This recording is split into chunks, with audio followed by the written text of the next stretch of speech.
మన దగ్గర అవైలబుల్ ఉంది. Okay. ఎడ్యుకేషన్ టవర్ మీకు చూపిస్తాను ఫిజికల్ గా దాన్ని. Hmm. చూపియనా మీ ఆడియన్స్ కోసం? చూపించండి. అయ్యో, చూపియకుండా వద్దంటారా? చూపించండి. Yes, education tower. This is education tower. Okay. ఇది పెన్షూలో దీనికి సంబంధించిన ఆల్ రెమెడీస్. దీనికి మనకి ఎడ్యుకేషన్ పవర్ ఏదైతే ఉంటుందో కాన్సన్ట్రేషన్ మెయిన్ గా ఇది గుంజేసి ఓకే. ఏది చదువుతారో దాన్ని మీకు మెమరీ ఉండేట్టుగా ఓకే. బై హార్ట్ బాగా లాంగ్ లాంగ్ గోదేర్వాజే కింగ్ లాంగ్ లాంగ్ అట్లా చదవాల్సిన అవసరం లేదు. వన్ మీరు చదివారంటే ఆటోమేటిక్ గా ఇది మీకు మైండ్ లో కూర్చుండిపోతానికి ఎడ్యుకేషన్ టవర్.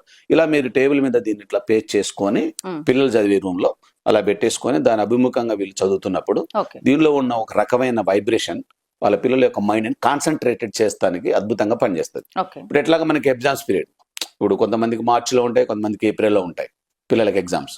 సో ఇన్ని రోజులు ఎలా గడిచిపోయింది మనకి పోయింది, గతం కథ తిరిగి రాదు. ఇప్పుడున్న టైంలో కనుక మీరు దాన్ని పే చేసి వాళ్ళ పిల్లలకు కనుక ఇది ఉంది మీకు చాలా అద్భుతమైన నాలెడ్జ్, ఇది ఒక